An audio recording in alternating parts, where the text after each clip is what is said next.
So today I am going to softly speak and hold papers as I do what is probably the most unique idea on the internet.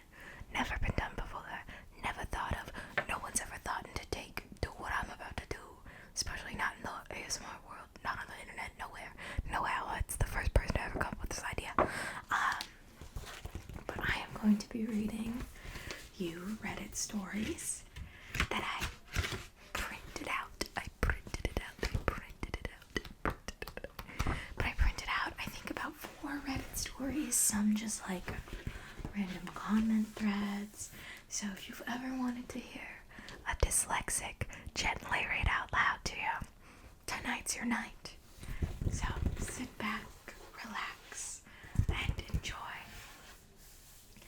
Am I wrong for not stopping my yearly tradition of going on a week-long vacation with my lesbian best friend after my wife cheated on me 7 years ago? My wife and I have been married for 12 years and together for 15. 7 years ago, my wife had a physical affair which lasted a couple weeks. At that point in time, I did seriously consider divorce. But we had 3 children, so the decision was not easy.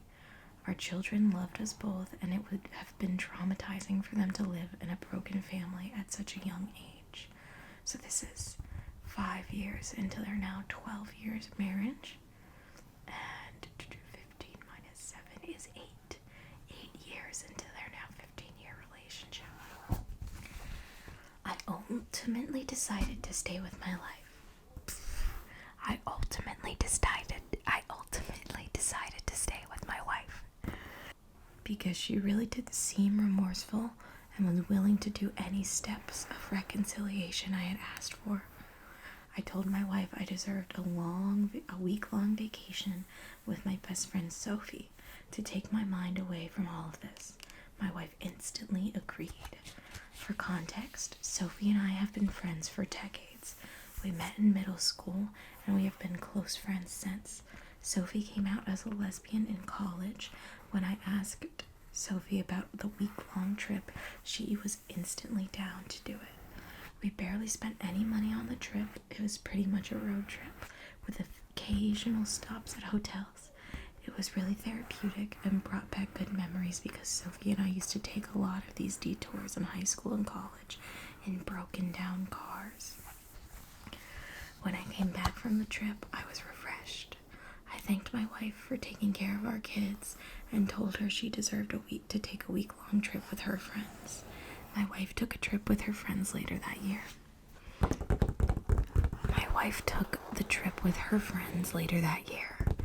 We have been keeping this tradition for the past 7 years. A couple nights ago, my wife asked if I could take the trip with someone other than Sophie. She was worried I was building emotional intimacy with Sophie. I told my wife, of course I have an emotional connection with Sophie. I have an emotional connection with all my friends. And I asked my wife why exactly she was worried about Sophie. Sophie is literally a lesbian. Sophie and I interact like siblings. Last night, my wife asked if what I was doing was a punishment for what she did 7 years ago. I told my wife no, it never was a punishment. It initially started as me needing a mental health break from the shock of the affair, but it was way more than that now. It was like a ritual between Sophie and me. Sophie literally got a tattoo on her thigh last year, which was about our yearly ritual trip. Am I wrong for not wanting to stop this tradition?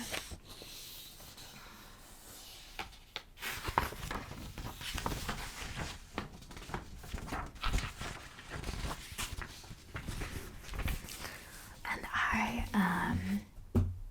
dropped something.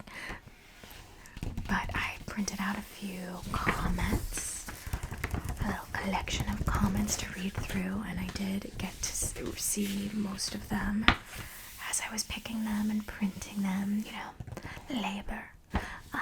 But what I will say about that is a week-long vacation without your wife or kids like, how much vacation time do you have? Like, if I was trying to heal my relationship after this, I'd probably want to, like, I get the first one, and I get the, like, value of having these friendships and maintaining this friendship and having, like, a trip with your friend that's really special. But also, as an American, I get, like, maybe 2 weeks off a year. And to spend half of that on a trip without any of my family as a parent seems weird-ish to me. Maybe they're working remotely. I guess I could see that. I don't know. Like, I do think it is a punishment. Initially it was a punishment, and now it's this important ritual. But also it's like, I don't know, like,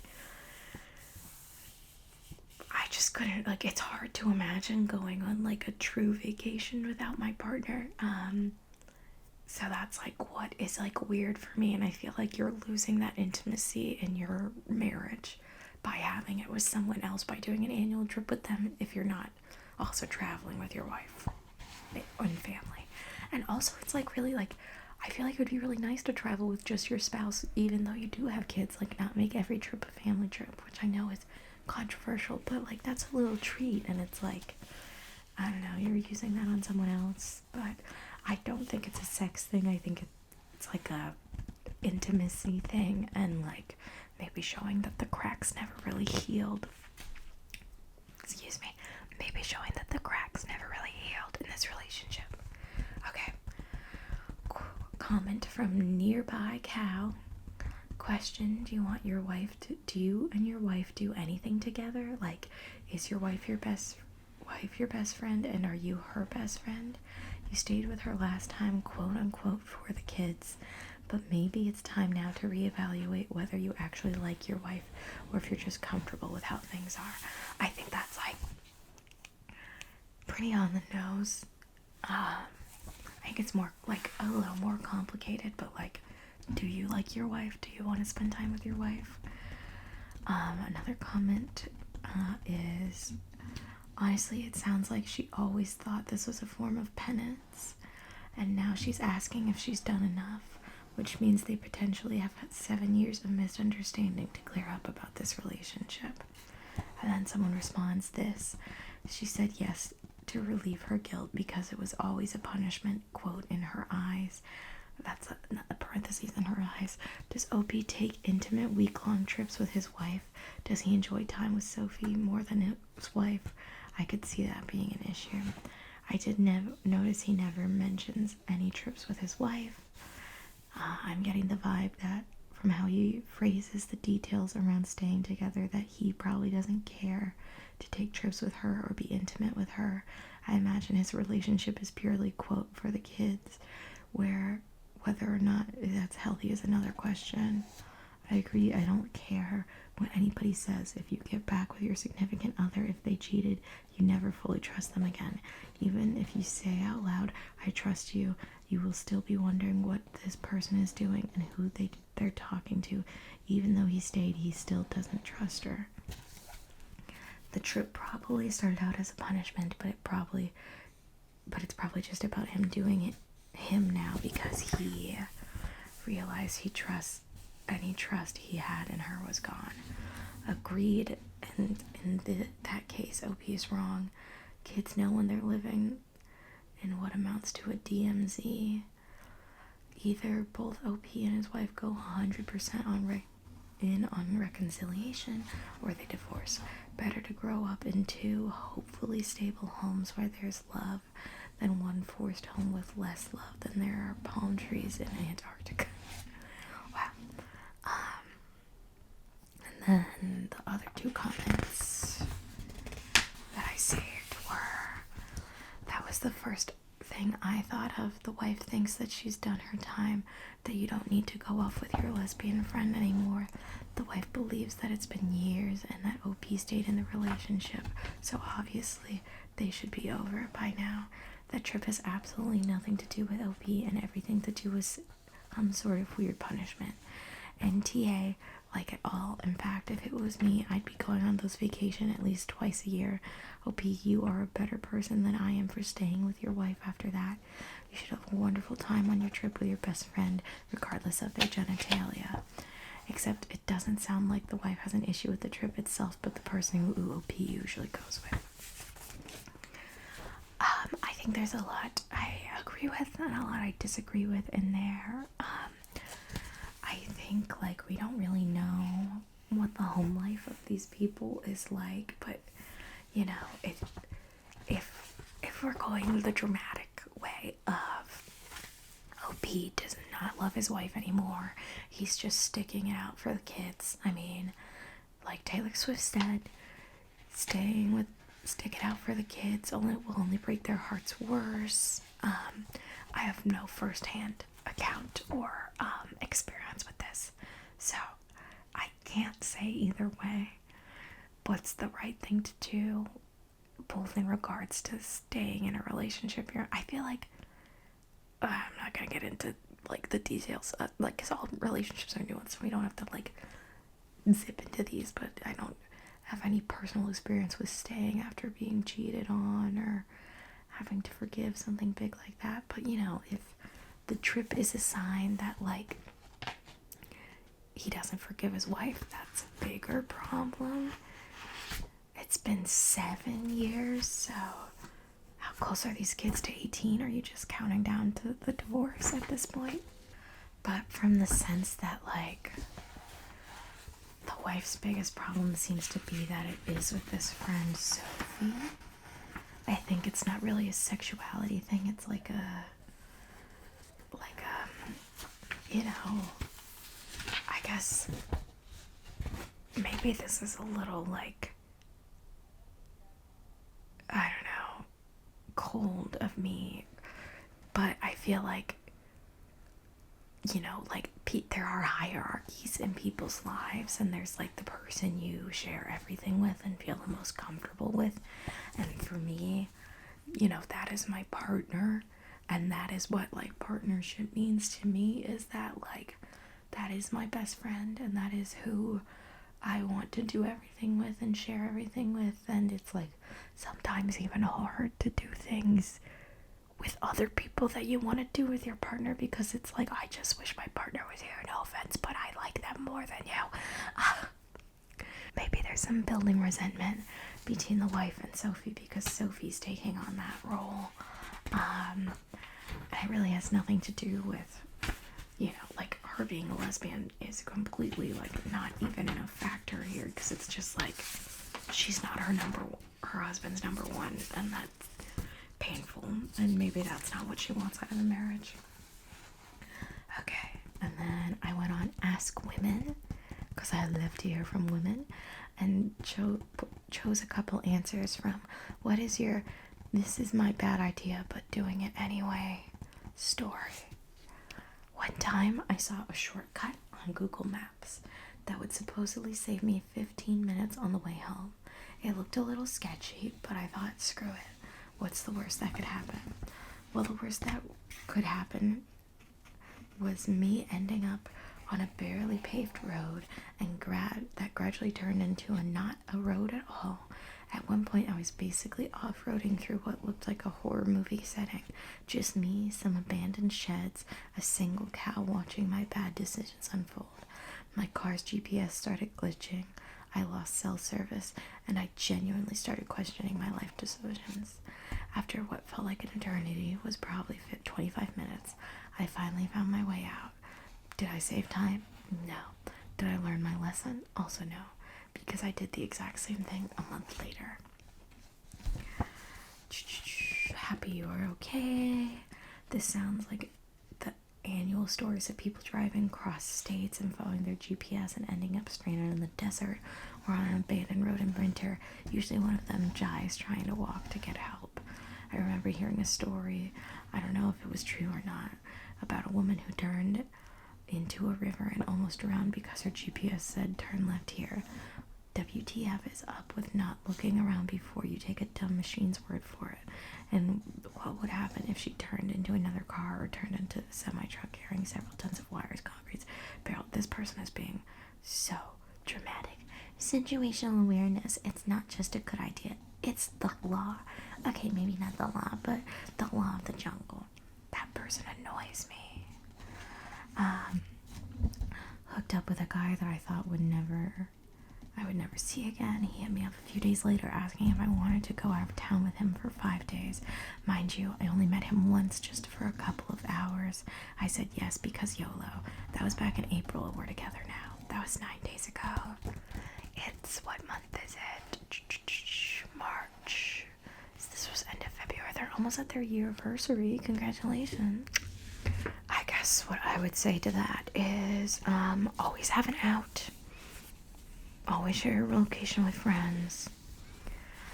And then this person just said, every decision I make when luteal.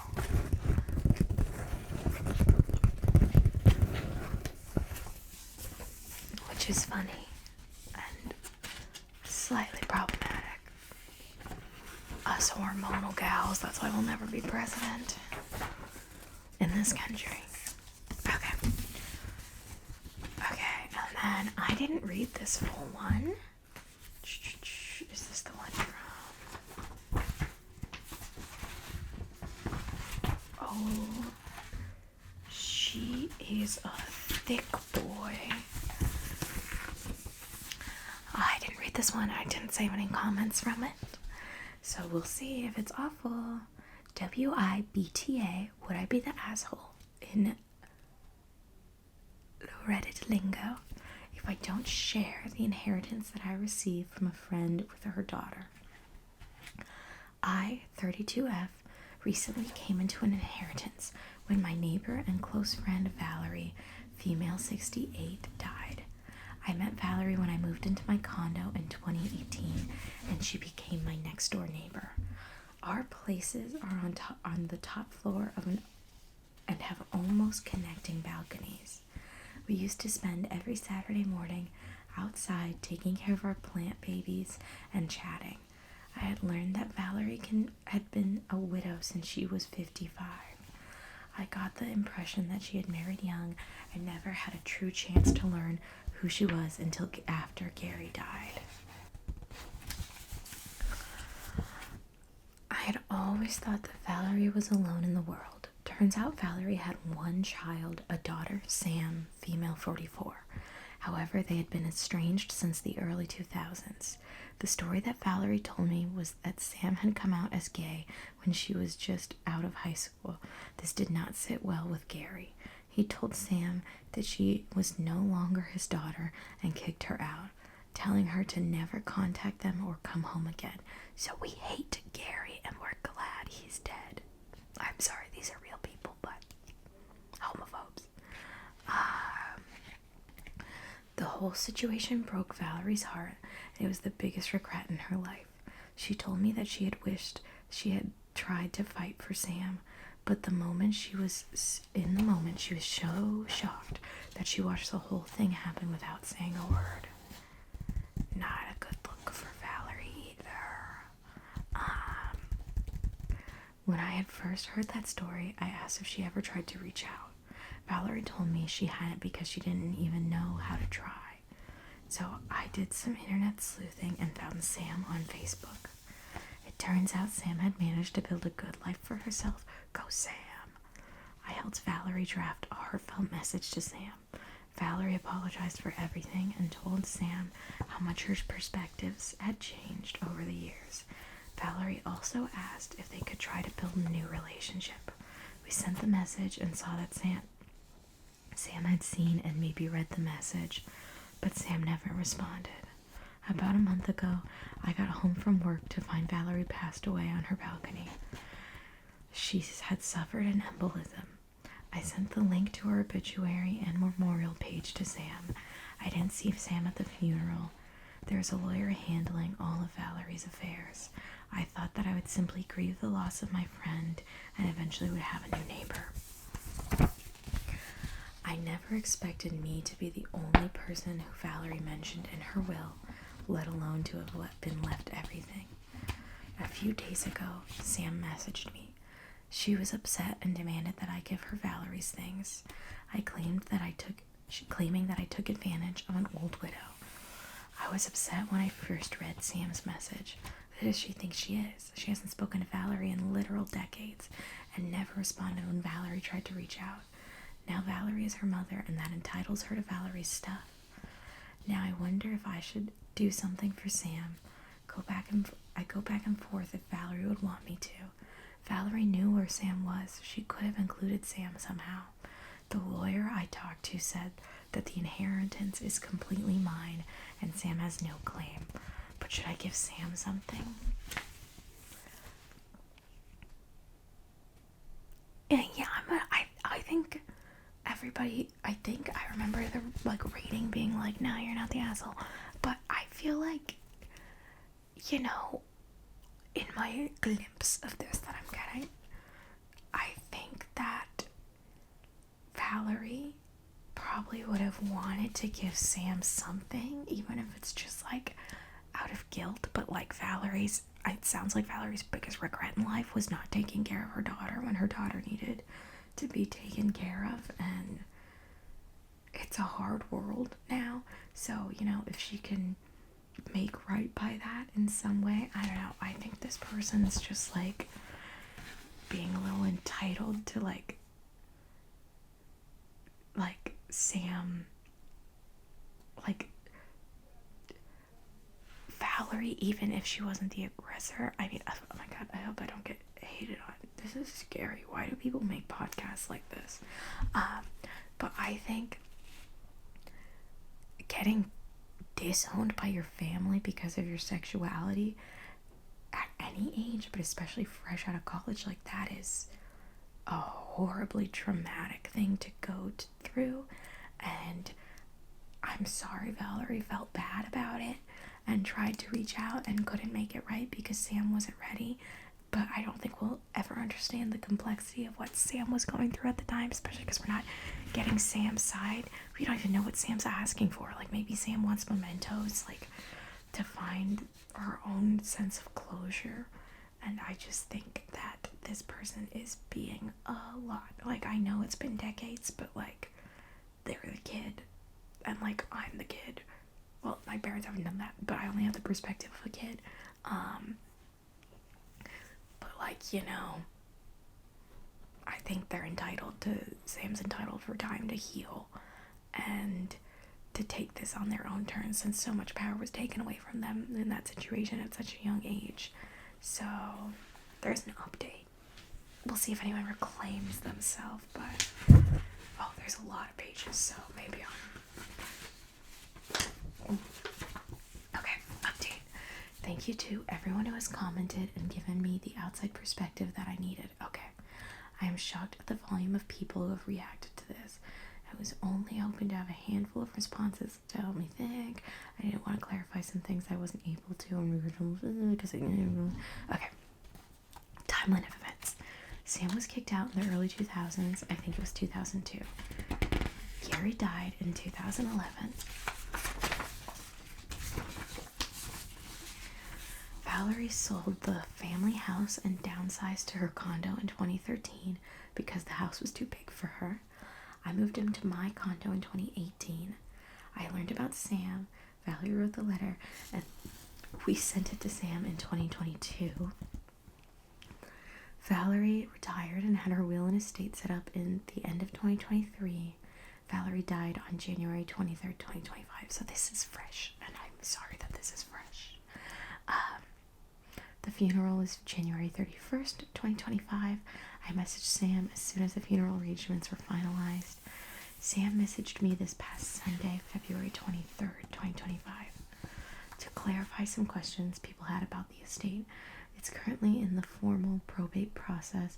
Valerie was a legal secretary for a family law office and lawyer she worked with specializes in estate law. She had a full carried there and was part of the retirement package that the lawyer helped her set up. Her will and take care of the estate. This is the lawyer who told me everything is done by the book, that everything will be fully settled in a few months, and that all of Valerie's wishes are being carried out into the letter. I have taken Red's advice and will be speaking to a different lawyer about both my legal interests in the estate and how to communicate with Sam. I still haven't responded to her because I haven't been sure how.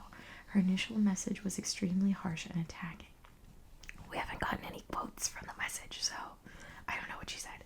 And that is what triggered the first emotional and protective response in me. I'm trying to take Reddit's advice and be empathetic to Sam's situation. Okay, good job, Reddit.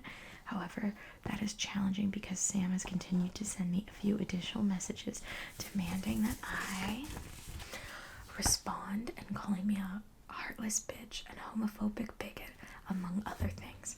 I'm not going to respond until after I've talked to the lawyer and can do it the right way. I do think that Reddit is right, and that if Sam wants any sentimental items, that she should have them because they might help her healing. I do want to be clear that the estate is not very big and is very simple. All that Valerie had was her condo and car. The car was more valuable to her than it is on the market. It's the 2014 model of a daily driver. I hold the spare key to Valerie's condo and have been in to clear out the kitchen and take care of the plant babies because I can't bear to see them die too. It's been really strange being in this space without her. I've been given permission to start cleaning out the condo but not get rid of anything. I'm going to spend this weekend going through her things and organizing them into boxes. I know that the type of sentimental items that I'll find because Valerie doesn't have any. I don't know what type of sentimental items I'll find because Valerie doesn't have any family photos on display in her place. There's no photos of Sam and no photos of Gary, not even wedding photos. I can't speak to the Valerie who Sam knew. I do know that in her younger years, Valerie was an active member of the LDS church, but that she stopped being religious by the time that I knew her. The Valerie who I knew is by no means a bigot. I knew her as a kind, loving, and accepting person. She knew that I'm bi and never judged me for it. She has a pride flag hanging on her balcony, and she even used to attend pride parades as one of those ally mom grandmas who would hug and be supportive of LGBTQ plus youth who had no one. I knew her as someone who was trying to make amends to the universe. When I first heard the story about Sam, I was shocked because it just didn't line up with the Valerie I knew. Okay. She did do some changing, but Sam never got to see that. Valerie did have her own Facebook account and knew how to use it, but Sam was not easy to find. It took me a few months to track her down. We used Facebook Messenger because that was our only means of contacting Sam. The message was a 4 to 5 page letter where Valerie told Sam everything and completely shared her soul. Valerie only reached out once because Sam was so much like her father and I didn't want to push her or hurt her further by pestering. I've told everything I can until she responds.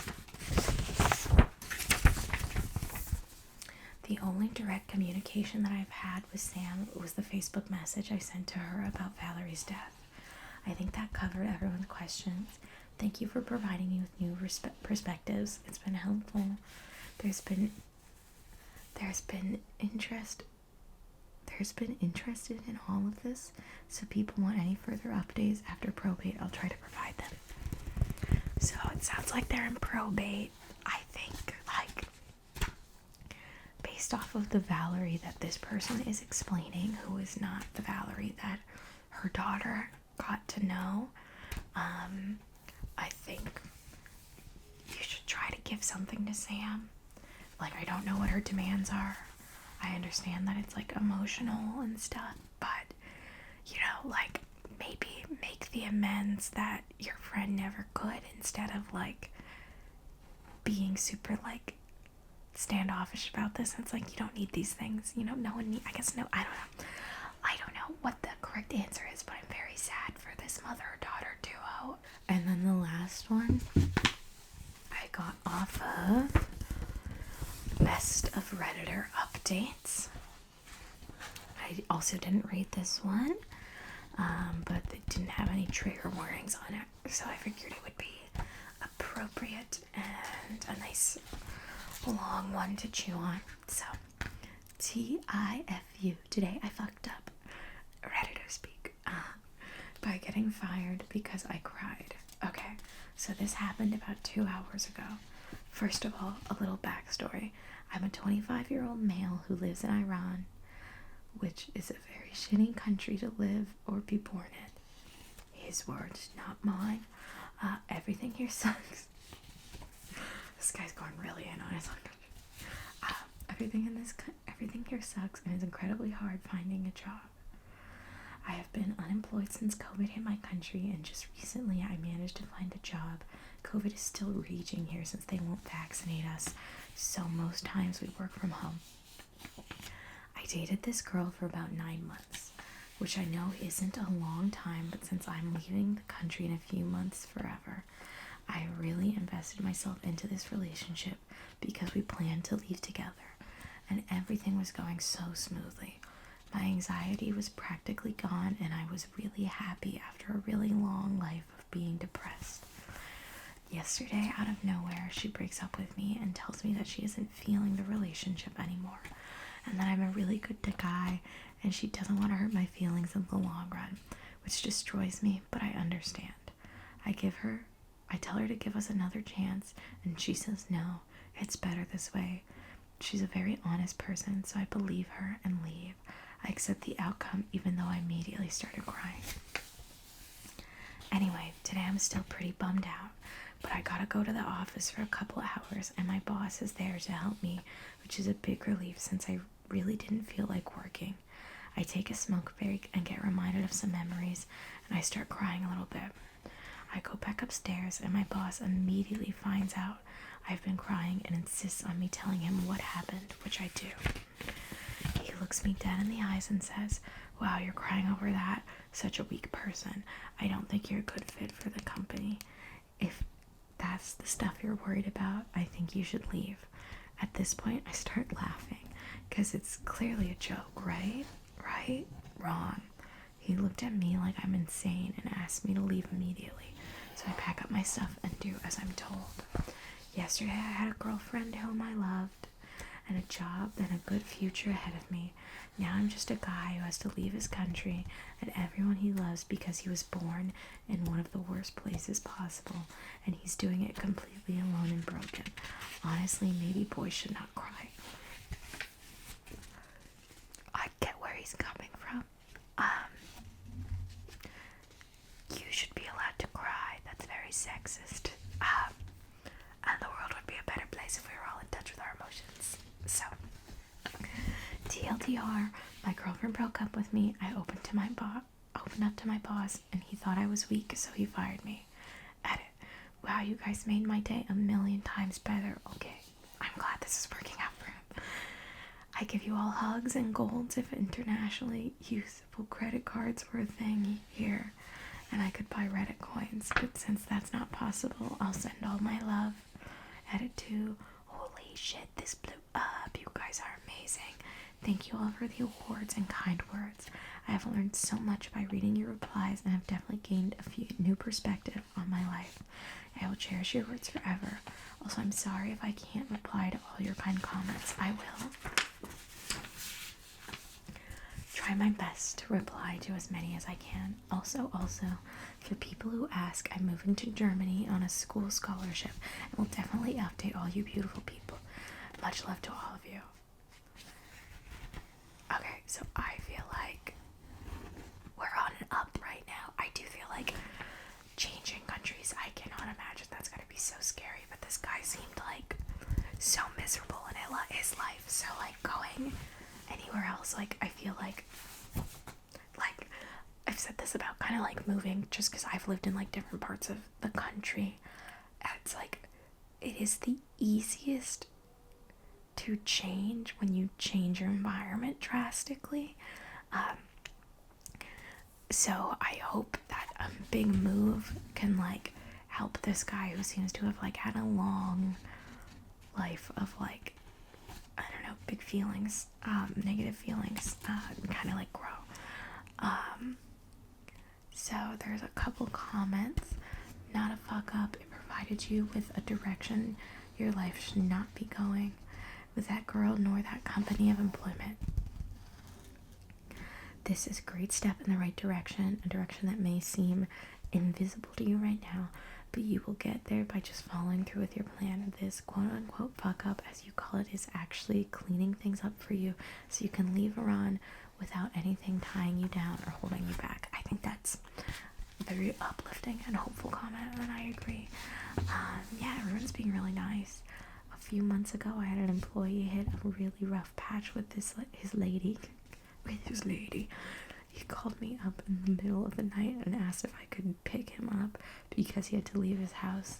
The guy is tough, spent time in prison, tattoos from head to toe, left his past behind, and become an honest person, bettering himself every day. When I picked him up, I took him over to the bar I run, sat him down with a big glass of water, and he cried. He cried hard, loud, painful, sobbing snot bubbles out of his nose cry. I sat and listened, refilled his water, and listened more. His mom had died the month before COVID, and it was taking a toll on the relationships and his whole extended family.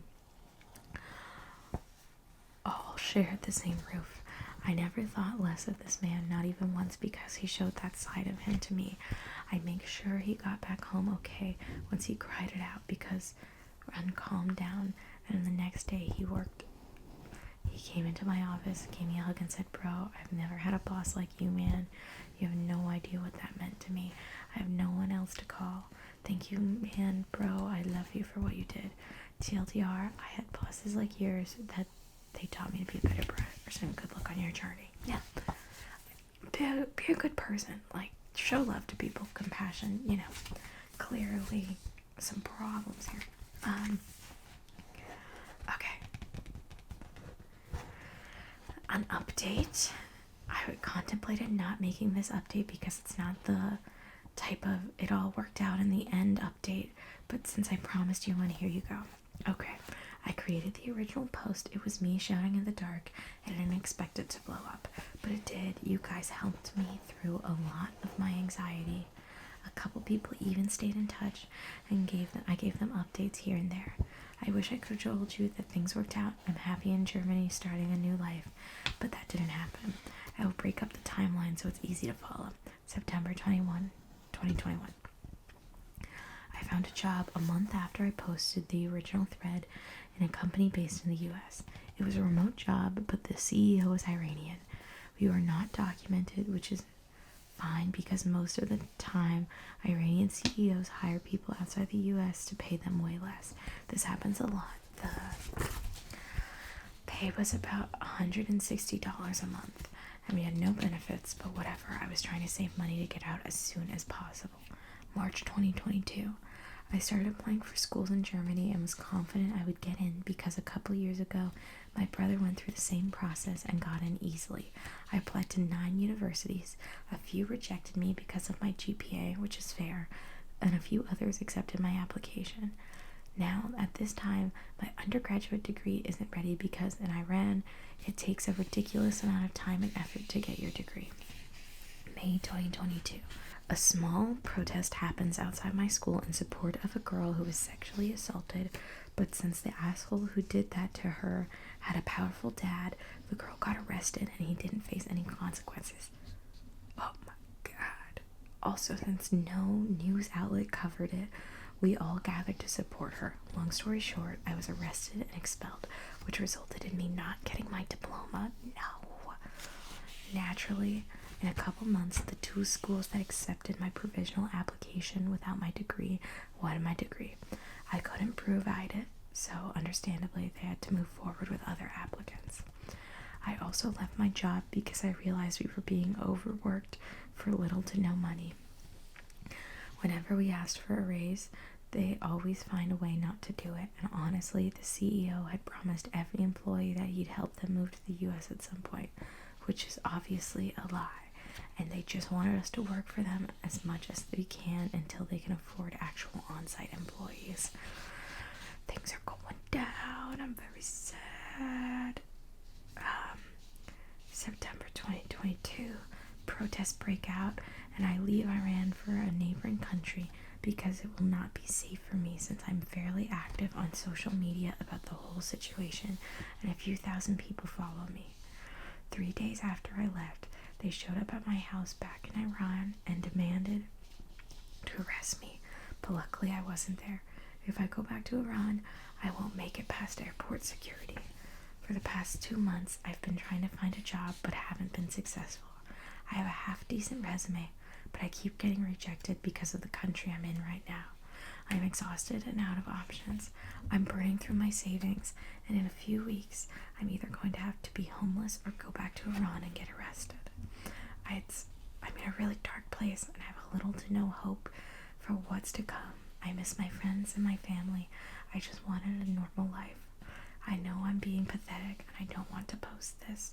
I didn't want to post this, but I wanted to have something good happen so I could update you guys with happy news.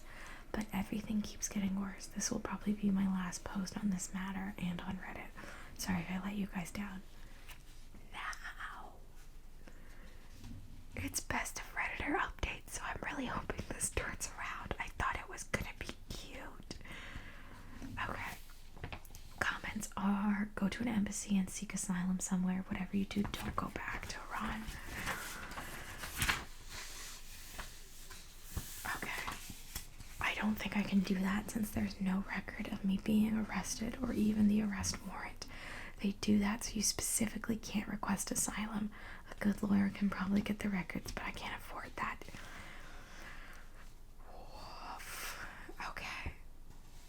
Okay. So there's a new update that's from 2023. So I'm hoping. I think things turn around, guys. Stick with me. Okay. First of all, I'm writing this here because I can't, for the life of me, figure out how to post on any of the previous subreddits without getting removed. I don't think this will reach far, but those who are interested, here we go. Okay, so basically, 3 years I've posted the original Today I Fucked Up. A tiny TLDR for those who have no clue. We've already read that. Now let's get back to what has happened since then. A couple of very kind Redditors reached out and helped me through those tough times. Ain't the internet a beautiful thing sometimes? For which I will be immensely thankful forever. If it weren't for them, I'd either be dead or not where I am today. A couple of months after my post, I found someone who provided me with shelter and food in exchange for work on his farm. I also started tutoring his daughter, for which he paid me, and I saved up bit by bit. In the meantime, I managed to obtain my university transcripts from Iran, had them translated, and applied to 2 universities in Germany. I had little to no hope considering where life had put me. I missed home, I missed family, but bit by bit, things were looking up. I got accepted into one of the universities, obtained my visa after 2 months, and now I'm in Germany. I did it, finally. I have a small problem of having to block 12,000 euros in a bank account to show them I can financially support myself. Obviously, I could not have, and I have a very tiny portion of that money. I did everything to get that money, so I borrowed it from whoever I could. I felt terrible to do so, but just had to get somewhere safe. Also, the way that system works guaranteed that I could not have been able to pay it back soon, so it was a nightmare. But I got it done anyway, and now I'm here in Germany. I do have a pretty dainty debt problem, but I'm here nonetheless. In fact, I've been here for a year, studying and finding a place and friends and everything. Since I didn't speak a word of German and I lived in a very small town, I only recently was able to find a job, and the debt problem still remains. But it's been great otherwise. I have more freedom and security than I have ever had. I even found someone, and we are really happy together. I have mentioned through that, though, that 2 years ago I was deeply involved in protests in Iran, mainly on social media. For my safety, I couldn't disclose my whereabouts, but now I can and want to. I was in Turkey, and life was tough. However, some people in this country are just incredible. They took me in and helped me a lot, and at times it even felt like home. So to the people of Turkey, thank you for that. I've hid them I had to hide from the VAJAIR Ministry of Intelligence because they wouldn't leave me be, but you really helped me with that. For my next chapter, not that anybody cares, I care. I hope it goes well. I have decided to change everything and start from the ground up. I'm going to pursue politics and make real change happen because I don't want anyone to go through what I have. I know it's nearly impossible to achieve, but that doesn't mean I won't try. I really want to help my people, and that's because it's going to be my life's purpose now. Being in debt is a little less scary. I hope I can manage to get out of it, but hey, I survived far worse things, so fingers crossed. I hope I can manage. I want to thank the incredible people who helped me during this time, and I want to thank the person who reposted my post on Best of Editor Updates. That's where I got it. You are an absolute legend. TLDR, after being fired from my job and university, living in exile away from my beloved country, I've moved to Germany to pursue my passion and help my people in the long run. I kept going and I have no intention of stopping now. And then some comments. I'm so glad things are looking up for you and you're safe in Germany. I hope you continue to do well and make a positive impact on those around you. Thank you. You really, really helped by reposting it. Otherwise, things would have ended long ago. Very grateful. I had a time in my life like that.